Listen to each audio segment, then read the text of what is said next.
Ay, este Mauro. Ajá. Tenemos muchos tipos. De hecho, estos no son todos los que están aquí, porque esta es la primera parte. La siguiente presentación tiene las demás. Esta es como la primera parte de los tipos de micosis o los tipos de infecciones fúngicas que causan patogenicidad. En orden tenemos las dermatofitosis, lo que son las levaduras patógenas, que hay de varios subtipos, o sea, de varios tipos, las aspergilosis, las micosis por hongos dimórficos y las micosis por zigomicetos. Entonces, vamos a ver. Recordemos que las micosis cutáneas, las que son exógenas, las que se ven por fuera, ocurren por incidencia o interacción del hongo con la queratina, que son las superficies del animal que compone piel, pelo, plumas, uñas o pezuñas. La parte superficial, que es conocida, o el tipo de infecciones superficiales que es mal llamada piedra blanca o piedra negra, porque no sé si han visto que se forma como unos ¿cómo decimos en maracucho? Turrumotes, o sea, como unos pedazos, ¿sí? De cositas negras o blancas en la piel. Entonces, empezamos por las dermatofitosis o la infección por dermatofitos. Estos son normalmente oportunistas. Tenemos estos géneros, el Microsporum, el Trichofiton, y en humanos el Epidermofiton. Pero a mí me iba a interesar que ustedes estudien principalmente el Microsporum y el Trichofiton, ¿ok? Son queratófilos. ¿Qué quiere decir queratófilos? Que tienen tropismo o afinidad por la queratina de los animalitos. Los dermatofitos, entonces, se reproducen asexualmente mediante artrosporas, son muy contagiosos, son aerobios estrictos, obviamente, tienen que estar donde hay oxígeno, por eso están por allí por fuera. Tienen importancia en la salud pública porque pueden ser zoonóticos, es lo que llaman en el ser humano culebrilla. Este cuadro no se lo tienen que aprender porque es demasiado largo, porque son todas las especies, pero sí por lo menos aunque sea uno o dos ejemplos, ¿ok? De este cuadro, uno o dos ejemplos. Distinto es el cuadro donde yo pongo condiciones de inmunosupresión, ya eso es otra cosa, de predisposición a la enfermedad, ya eso es distinto porque son menos elementos. Pero estos, que son por 200 especies, lo que me interesa es que extraigan 3 ejemplos representativos, 2 o 3 ejemplos representativos de lo que son los dermatofitos, a qué animales infectan y más o menos qué enfermedades causan. Ajá. Tenemos, en cuanto al grupo zoofílico de dermatofitos, en el humano zoofílico es otra cosa. Sí. Pero en el hongo, el zoofílico es que tiene afinidad por tejidos de determinados animales, ¿ok? Queda entendido eso. Entonces tenemos Microsporum canis, Microsporum gallinae, Trichofitum equinum, Metacnofito y Trichofitum. Esto lo que dice TT es Trichofitum, ¿ok? Lo que diga M es Microsporum, para que sepan. También es importante que se aprendan aunque sea 2 ejemplos. De aquí de este cuadro, aunque sea 2 ejemplos de los dermatofitos y a qué especies pueden invadir. Diagnóstico de los dermatofitos. Primeramente, ya se los dije, la anamnesis, la exploración, porque por supuesto es en la superficie de la piel del animal. Examen microscópico directo a través de raspado y, si se pudiera, cultivo y aislamiento. En cuanto a la anamnesis, tienen que insistirle mucho al dueño del animal con las preguntas sobre los factores de predisposición, que ya los estudiamos, y sobre qué otras especies, palomas, murciélagos, qué otras especies puede haber que tengan o vector. En el caso de las palomas y los murciélagos son las heces, y en el caso de otros animales que tengan lesiones de dermatofitosis. Ajá, la exploración clínica, más o menos aquí se ve feo por el brillo del videobeam, pero En la presentación que yo se las voy a pasar salen bien chéveres las fotos, características de la dermatofitosis. Ajá, aquí les doy detalles de la exploración clínica con los dermatofitos. Esto puede ser pregunta de examen. La lámpara de Wood es por excelencia uno de los métodos de diagnóstico clínico, pero de tipo, o sea, es mixto entre clínico y paraclínico, porque es viendo al animal, pero es a través de la observación directa con la luz UV que en el caso de los dermatofitos presenta un brillo blanquecino muy característico cuando se trata de ese tipo de ojos. El examen microscópico es a través del raspado y se hace lo que se llama el tricograma. El tricograma es que ustedes revisan a nivel microscópico en la parte interna y externa del vello del animal a nivel microscópico ese tipo de estructuras que están viendo allí en el pelo y que parecen unos coquitos que se van a ver siempre muchísimo más grandes que una bacteria. Eso puede sugerir y orientar de que hay hongos de tipo dermatofitos allí. Ajá, se hace raspado en la piel. Aquí les explico abajo el método. Es bueno que se lo queden porque eso les va a servir siempre en su práctica veterinaria. Allí están las orientaciones en cuanto a la dermatofitosis, las orientaciones de la visualización al microscopio. En la presentación van a ver bien chéveres las imágenes, aquí no se aprecia tanto. Ajá. En perros y gatos, la presentación suele ser en forma circular, extensiva, invaden mucho las uñas. Estas son las especies principales en los perros, las que están aquí anotaditas. Es lo que llaman, en perros y gatos, es lo que llaman tiñas. A veces se forman costras y pústulas porque hace sobreinfección.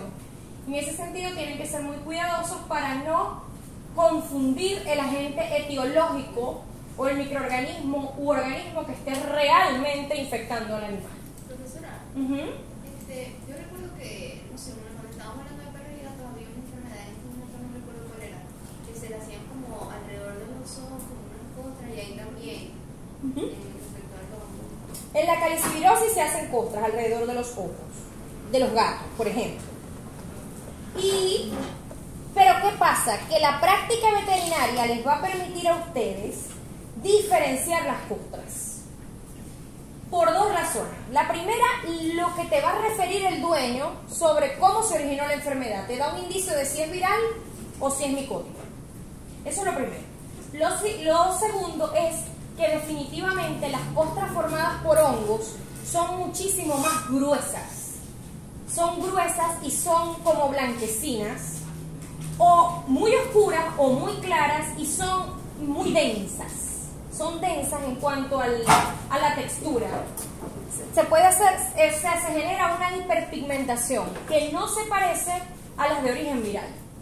O sea, con la praxis ustedes se van a ir dando cuenta, pero nada mejor que hacer la comparación de las imágenes que ya existen en la literatura científica. ¿Ok? Profe, Ajá. ¿puedo ponerlo? Ok. Apáguenla pues. Ajá. Ok. Otro tipo de dermatofitosis en perros y gatos, en rostro y extremidades, más o menos se ve así. En los gatos si hay inmunosupresión, puede pasar las barreras de la piel y hacer mucho daño. Y en el caso de o sea, ustedes dirán, ajá, a ver, en los gatos, ¿qué condiciones específicas generan que haya este tipo de dermatofitos?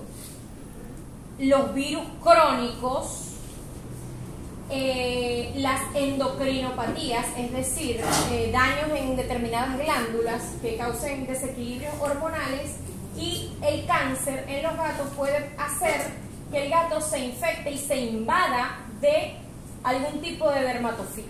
Profe, Ajá. ¿y el VIF? Exacto, el VIF es uno de los virus que puede generar que en el gato se haga evidente la dermatofitosis. Y en el caso de los perros,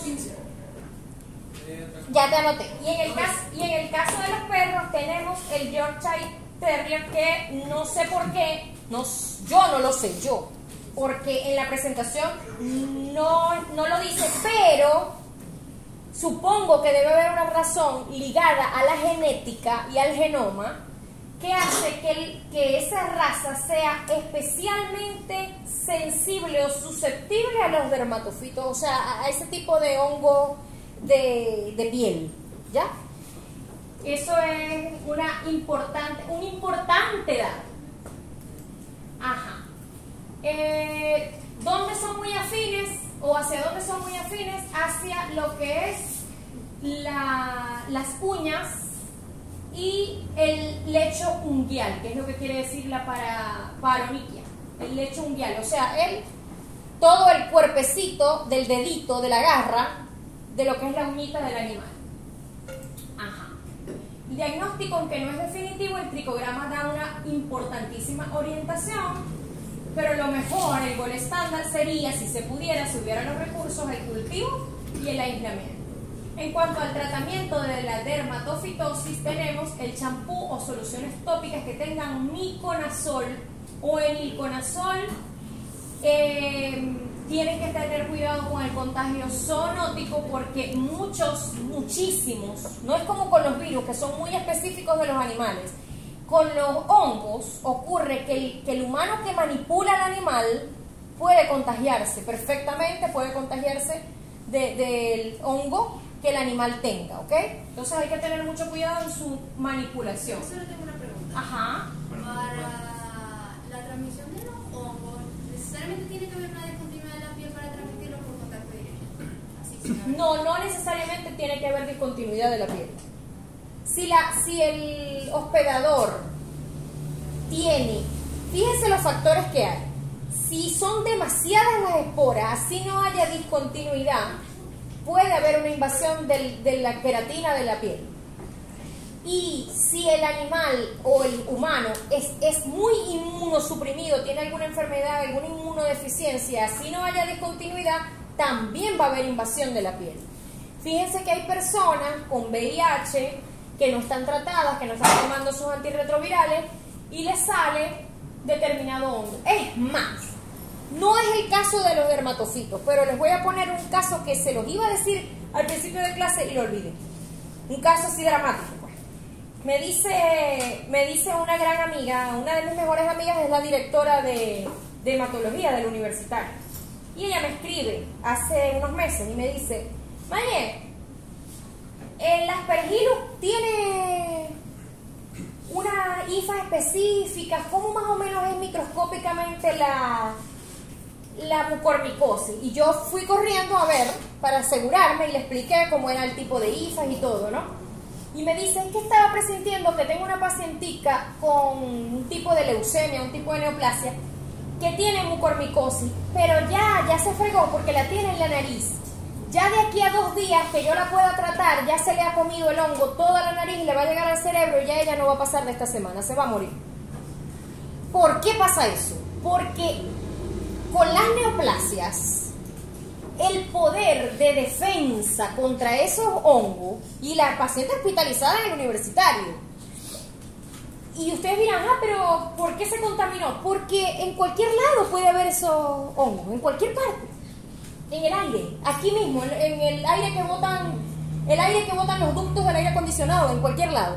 Pero es una paciente inmunocomprometida que además está tomando un montón de antineoplásicos y un montón de cosas que le tienen toda la cuenta blanca bajísima. Entonces la invadió el hongo y hay una segunda situación que me dice la doctora, me dice: los cirujanos no le van a querer meter mano porque les da miedo contaminarse ellos por las condiciones del hospital. Hay que tener unas ciertas condiciones quirúrgicas para poderla operar y no le van a querer meter mano. Y entonces, irreversiblemente, la paciente, por una cuestión secundaria de su inmunosupresión, se iba a morir. Y la razón era el hongo. Como pasó en la India con el exceso de esteroides suministrados a los pacientes con COVID, cuando la pandemia estaba en su máximo punto, con el hongo negro, que es un hongo que es el hongo del pan, o sea, que no necesariamente es patógeno. Entonces, puede haber, insisto, que, o sea, no tiene que ser, eso es una muy buena pregunta, porque no tiene que ser que haya una lesión de continuidad. Puede la persona tener su piel muy cerradita, pero si hay una inmunosupresión o hay demasiado hongo en el ambiente, la persona o el animalito, igual se le invade su superficie. Su superficie, cuero, piel, uña, en fin. Ajá. Me interesa que hagan un cuadro con los distintos tipos de infección. Por ejemplo, dermatofitosis, tratamiento. ¿Ya? Eso, que hagan un cuadro, porque no todo, o sea, por ejemplo, no es lo mismo lo que le vas a aplicar a una dermatofitosis que a una mucormicosis. O no es el mismo tratamiento. Entonces me interesa que hagan un cuadro porque ustedes van a ser médicos veterinarios y eso es lo que les interesa llevarse, ¿ok? Ajá. Dermatofitosis en bovino. Aquí está el género que le genera la tiña al bovino, que es el Trichophytum verrucosum, ¿ok? Aquí dice las causas, cómo se puede identificar y que el tratamiento, eso me interesaría que lo hicieran, es decir, que en el cuadrito que hagan no solamente pongan champú, tal cosa, sino que hagan como una subdivisión. Perros y gatos, bovinos, equinos, por ejemplo. O sea, porque a veces el tratamiento de los animalitos no es el mismo, porque no tienen el mismo tipo de cuero y el mismo tipo de pelo, ¿ok? Aquí está más o menos la manera de cómo pueden identificar el tipo de lesiones para la dermatofitosis en bovinos. Tenemos la de caballos, que es por el Trichophytum equinum. Fíjense que tienen unos hongos específicos que los infectan a ellos. Y aquí están las maneras de desinfección y el tipo de tratamiento. Puede haber coincidencias en el tratamiento, pero también tienen que agregarle a eso los mecanismos de desinfección por el tema de que son animales que están en potreros, en rebaños, etc. Aquí está cómo se ve en los caballos. Ajá. Ya dejamos a los dermatofitos y vamos con las levaduras que son patógenas. ¿Se acuerdan que hay levaduras que son la mayoría que son comestibles? O que se usan para la medicina, como la levadura de cerveza. O la levadura, o la Saccharomyces cerevisiae, que es industrial, donde se hacen las chelitas, ¿verdad?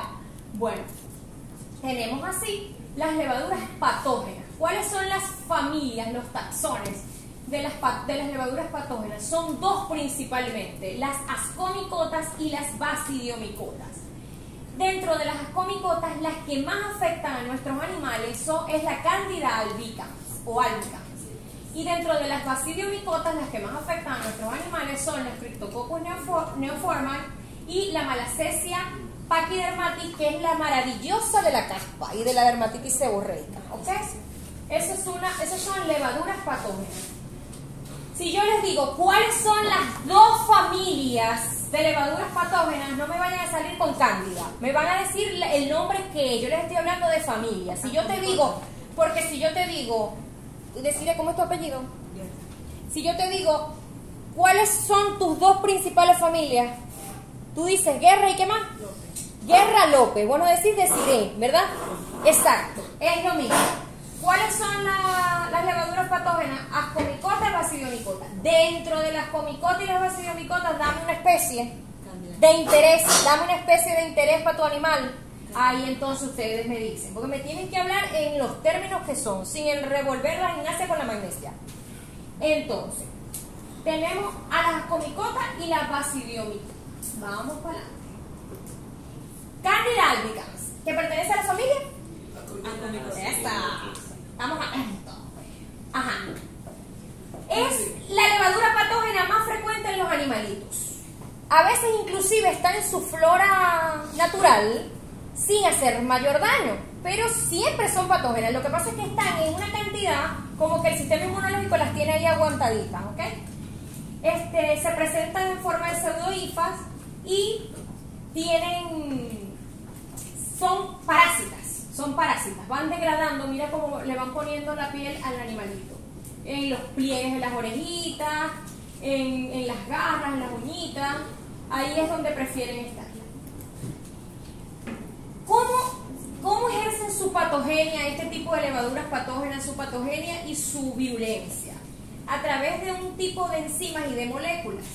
Un tipo de enzimas fosfolipasas que hacen degradación de la membrana, cambian de forma, se transforman en forma de, pasan de hifa a levadura, se pegan, tienen unas moléculas de adhesinas para poderse pegar a la membrana y las maravillosas enzimas fosfolipasas que rompen completamente la membrana. Por eso es que, a diferencia del dermatofito, la levadura patógena rompe. No simplemente se queda ahí, como vieron ahorita en las lesiones de los caballos, de las vacas, no. Sino que rompe, porque es como un comensal del hospedador, ¿sí? Entonces, por lo tanto, es bastante delicado el proceso infeccioso. ¿Qué daño le podría causar a un perrito, por ejemplo, que haya una invasión con Candida albicans? Si es un tipo de hongo comensal. Prurito, ¿qué más? Pérdida de pelo. Pérdida de pelo, prurito y erosión lo causan también los dermatofitos. Estamos en levaduras patógenas y les acabo de decir que rompen. Rayos, se solta el teléfono. Segunda vez. Pierden el líquido. Por ejemplo, si en la orejita se le puede ir comiendo. Se le va comiendo, pero así no me lo vas a decir en el interrogatorio. Se lo va comiendo, pero no se dice así. ¿Qué es cómo se dice?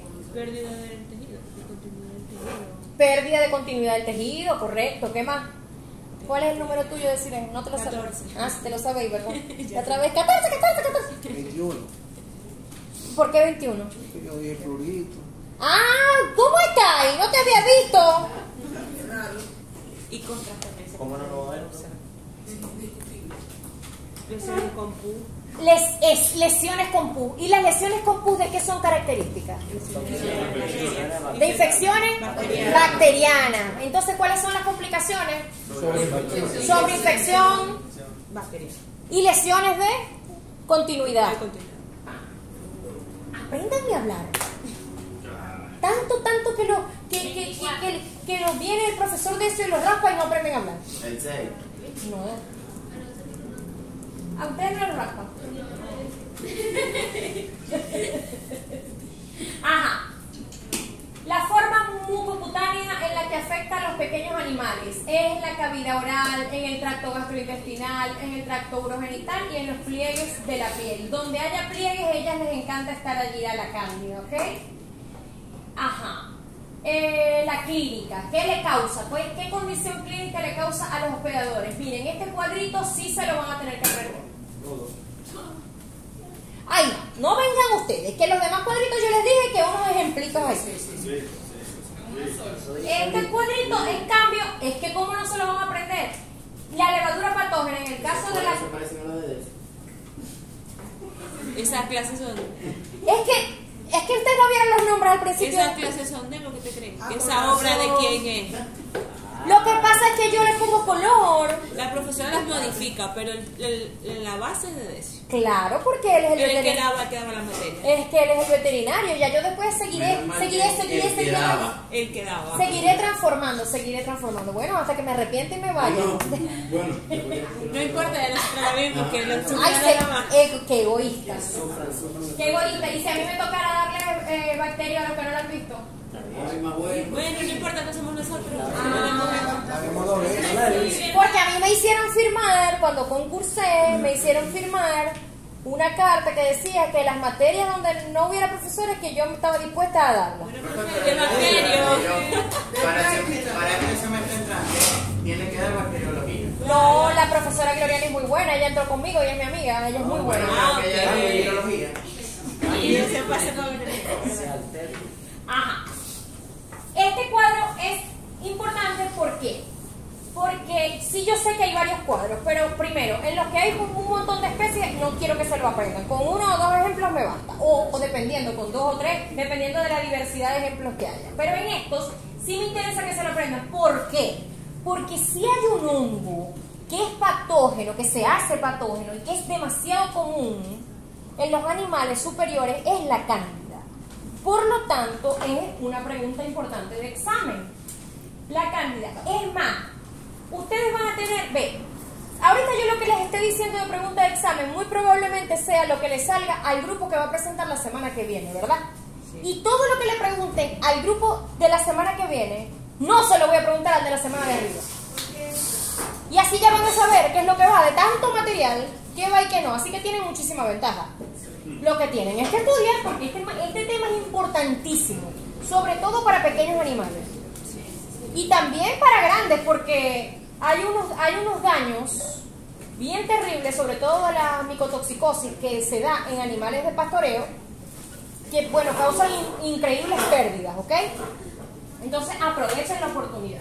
Ajá, aquí hay un contraste entre los distintos hospedadores y la condición clínica que presenta. Y yo puedo preguntar, por ejemplo, ajá, ¿qué le causa la cándida al becerro versus lo que le causa al cachorro de perro? O versus lo que le causa al gato, pero que también le causa al caballo. ¿Me explico? Y ahí van sacando. Pueden modificar ustedes el cuadro. Lo hacen, lo desglosan y lo hacen diferencial. Ajá. El diagnóstico de la cándida se ve así como una perlita, ¿ves? Hermosa, bella, convexa, blanquecina y brillante como una perla. Sí, y tanto daño que hace. En el microscopio, eso se ve a nivel de lupa, ¿ves? Tú pones la placa, ya con la colonia que creció, la pones en la lupa, la placa directamente en el microscopio lupa y se ve así. Y ya tú dices, indiscutiblemente es cándida. Ajá, pasamos a otra levadura patógena, que es el Cryptococcus neoforme. Este tipo de levadura tiene una virulencia bien mala chuki, porque tiene cápsula. O sea, imagínate tú que aparte de ser mala gente, tengas así como una capa de moco que te rodee. Una cosa horrible. Tiene una cápsula de mucopolisacárido que hace que se evada del sistema inmunológico, ¿ok? Por lo tanto, es bastante patógena. De paso, evolucionó para ser aerobia, es decir, sobrevivir en condiciones de oxígeno full. Bueno, normalmente son aerobios, ellos evolucionan más bien para ser anaerobios, ahí me tengo que corregir yo. Pero es aerobia y es encapsulada. Ajá, mide aproximadamente entre 3 a 5, de 3.5 a 8 micrómetros o micras de diámetro. Se reproduce por gemación. Cuando se recupera, tienen ya dije lo de la cápsula, basidiosporas. Las formas son basidiosporas. Ajá, ¿de dónde salen? Del excremento de las palomas. Pueden pasar meses sin desarrollar la enfermedad de los animalitos y de pronto en condiciones del sistema inmunológico, qué sé yo, de estrés, en un momento dado se expresa, pero allí pueden tener la infección y estar haciendo daño, diezmando el sistema inmunitario y no darse cuenta el dueño del animal. La madera de eucalipto le gusta a ese hongo, ¿ok? Así que hay medios como en la naturaleza, hay que estar pendientes con el tema del excremento de las palomas y de la madera de las plantas de eucalipto. En cuanto a la patogenia, la cápsula impide la fagocitosis y tiene una enzima, bueno, dos tipos de enzima, la fenoloxidasa, que genera la acumulación de melanina, y la fosfolipasa, que rompe la membrana plasmática. En cuanto a la patogenia, la diseminación se puede dar en los pulmones, cerebro, piel y huesos del animal. Y las lesiones pueden ser bastante importantes porque pueden ir desde granulomas hasta masas mixomatosas, que no son más que los mismos granulocitos, como en especies de cúmulos formados por el mismo hongo y por el intento del sistema inmunitario de responder. Hay inflamación, ¿no? Ajá, sí, eso es un proceso inflamatorio. Esta es la misma que es para para la cándida pueden hacer una continuidad, el mismo hospedador, condición clínica, de cándida y de cripto, o sea, lo pueden hacer en un mismo cuadro, en una misma hoja, porque igual ambos son levaduras patógenas. Ajá, el diagnóstico, bueno, aquí hay que tener un cuidado especial, porque si bien se pueden inclusive detectar con tinción de tinta china al microscopio o la lupa, y si bien son muy características, fíjense la cápsula, cómo se le ve, nos podemos contagiar nosotros, y de manera sistémica. Es decir, que para el cultivo celular, quien lo vaya a realizar tiene que tener un sumo cuidado. ¿A qué grupo le toca micosis en laboratorio, en los seminarios? ¿A los de la semana que viene o a los de arriba? Lo de arriba. Buenísimo. Buenísimo, porque van a estudiarse todo esto y ya cuando les toque presentar, eso va a ser un paseo, porque se van a dar cuenta en la parte de micosis de laboratorio todas las medidas de protección que hay que tomar cuando se vaya a hacer diagnóstico clínico de enfermedades micóticas. O sea, esto les va a servir, es lo que les quiero decir. Dentro de estas levaduras patógenas por criptococos, esta llama muchísimo la atención, o sea, tiene gran importancia, y se los puedo preguntar, ¿en cuál animal tiene gran importancia la criptococosis? En los gatos. Por los mismos hábitos de los gatos de salir y hurgar en todas partes, los gatos persiguen a las palomas, les encanta meterse donde están los palomares, se andan en todos lados donde están las jaulas de los animales, de las aves, y se meten a curiosear en todos lados. Ocurre que les genera unos granulomas a nivel de mucosas que les va subiendo y pueden perder hasta toda la cavidad nasal, les puede causar sinusitis. Por eso que dicen que la curiosidad mató al gato.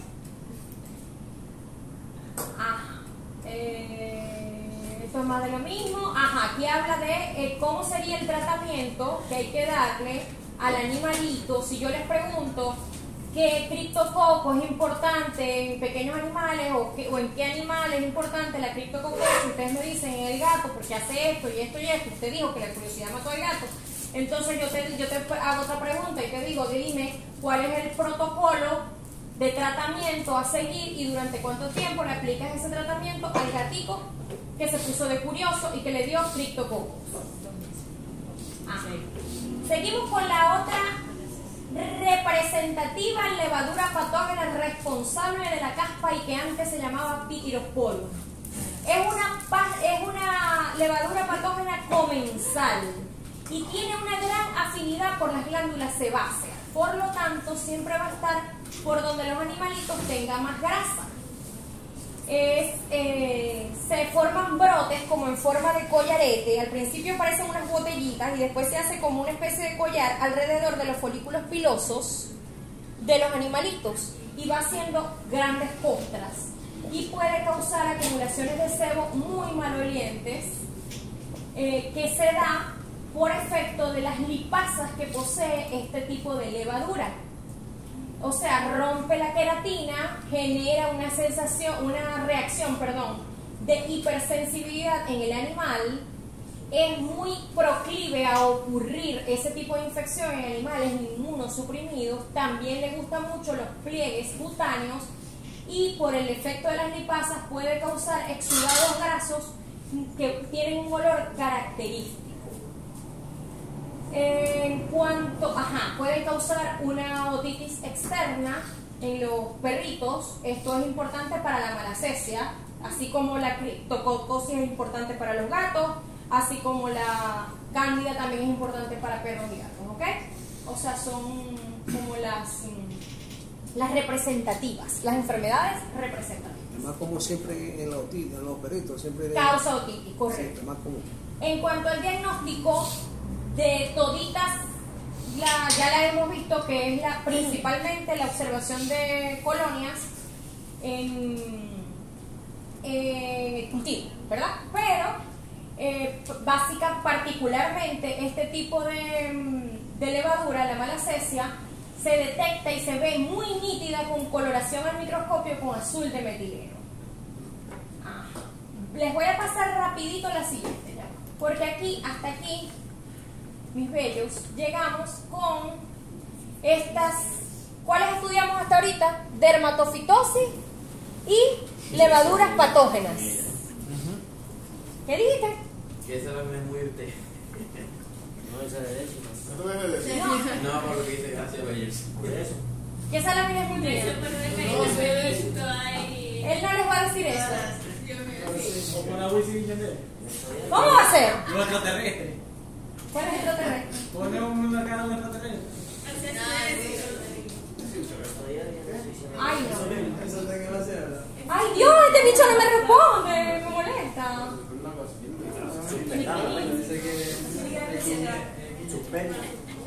¿Cómo que suspende? Van a seguir. Va. ¿Dónde está el gato? Por ahí se metió. Yo le cuento a mis hijos que ustedes se ponen a hacer sonidos de gato y me dicen, mami, pero ellos son de la universidad o del liceo. Estoy escuchando bostezar. ¿Qué nos faltó? Aspergilosis, micosis por hongos dimórficos y cigomicosis. Pero ahí me faltó una que no puse. Pero está en la lámina, que es la micotoxicosis. Tranquilo que yo les voy a dar rápido. Dentro de las aspergilosis tenemos de así como que de representativo al Aspergillus fumigatus. Pertenece a la familia de Ascomicotas. El tema de la taxonomía es un poquito fastidioso, esa es la palabra. Es fastidioso, pero ajá, tienen que familiarizarse. Se transmite por esporas, también por traumas tisulares, por inmunosupresión y predispone el tema de los tratamientos médicos, sobre todo el tema de los esteroides. En cuanto a la patogenia, es respiratoria, hay factores que inciden como la temperatura, tiene enzimas virulentas, un tipo de toxina llamada glidotoxina y causa granulomas micóticos. Entre las aspergilosis veterinarias, así como que representativas, de aquí lo que me interesa es que tomen ejemplos, no se las tienen que aprender todas. Ejemplos de aspergilosis veterinarias que te sirvan, que sean representativas. Bueno, la micosis de bolsa gutural, o la EPOC alérgica de los caballos, o el aborto micótico en bovinos, la mastitis micótica en bovinos, la otitis externa en caninos. Hay otitis externa en caninos por malacesia, pero hay otitis externa en caninos por aspergilosis. Y el tratamiento no es el mismo. Y ambos son micóticos. Ojo con eso. Ajá.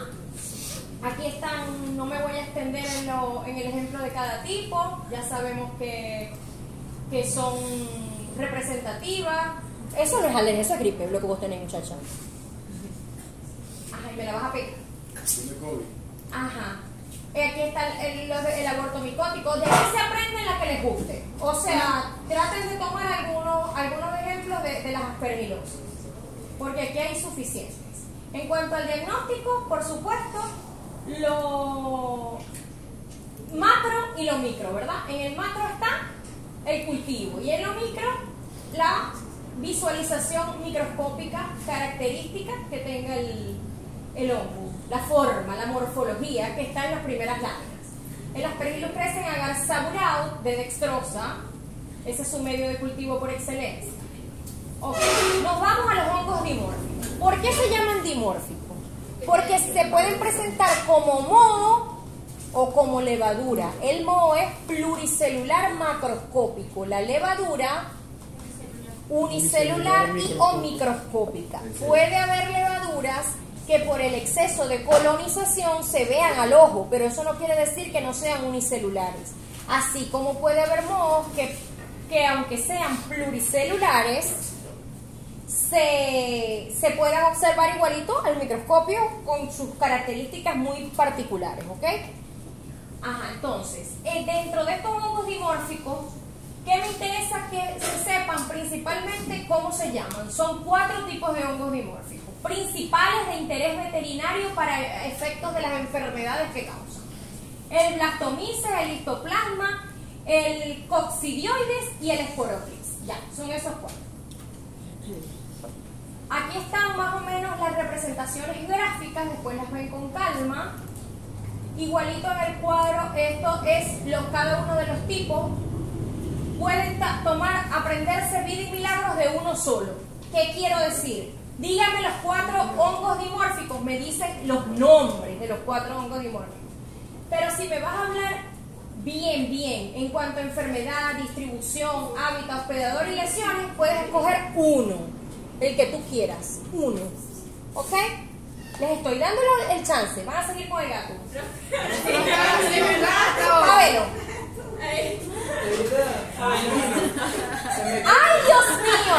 Eso pasa por culpa de ustedes. Déjalo ahí, déjalo quieto. Pues, Estaba durmiendo. y el pobre gato que ¡miau!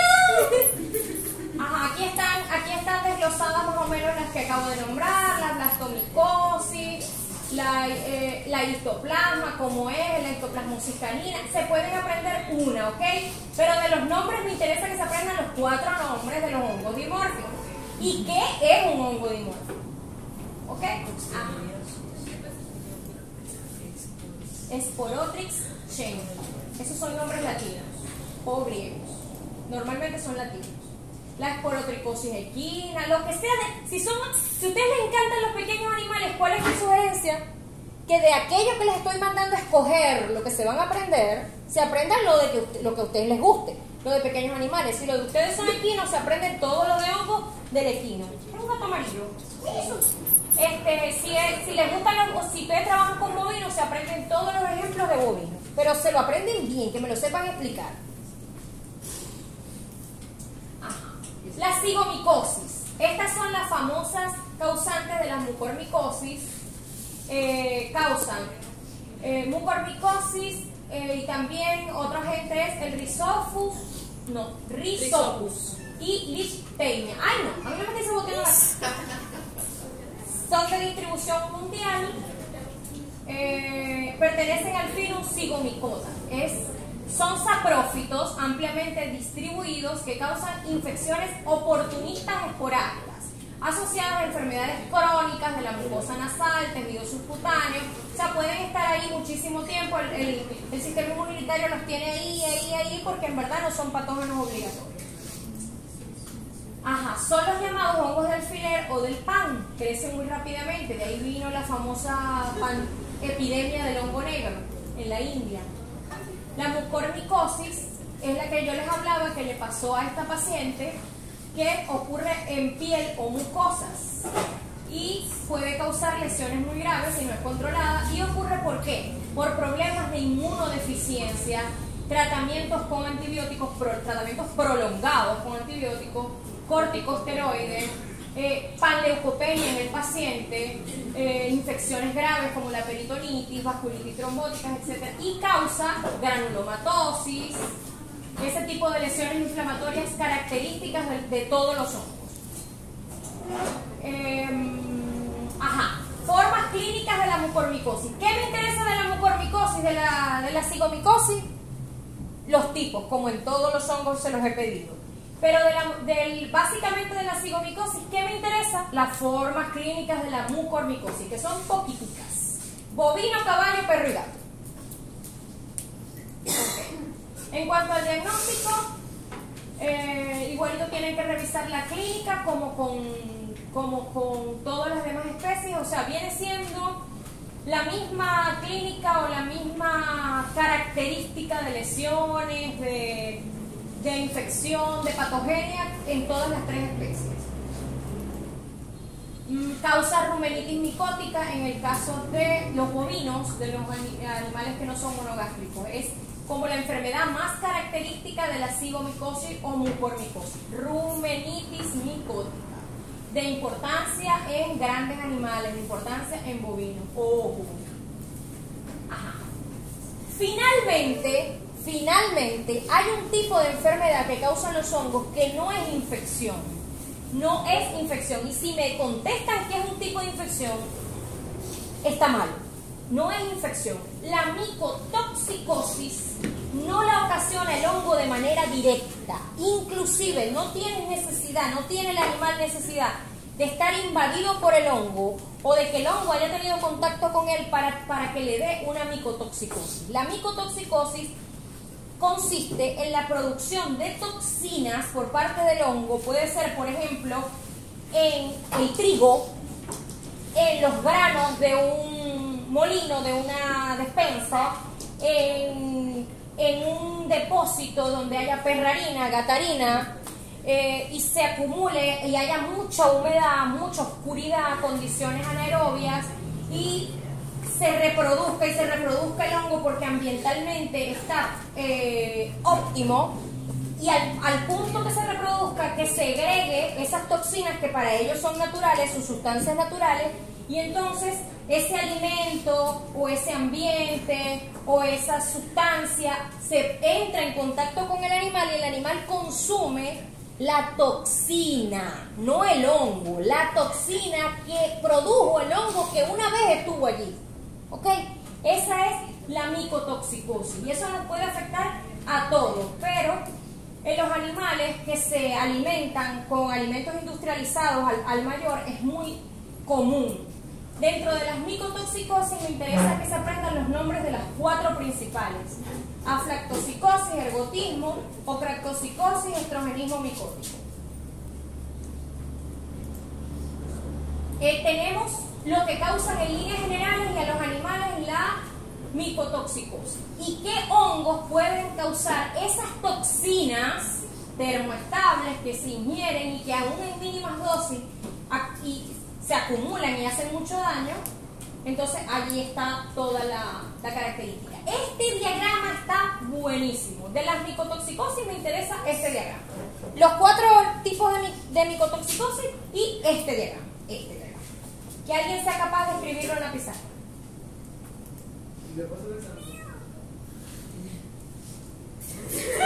¿En serio? No, él hace así, profe, el maulla extraño.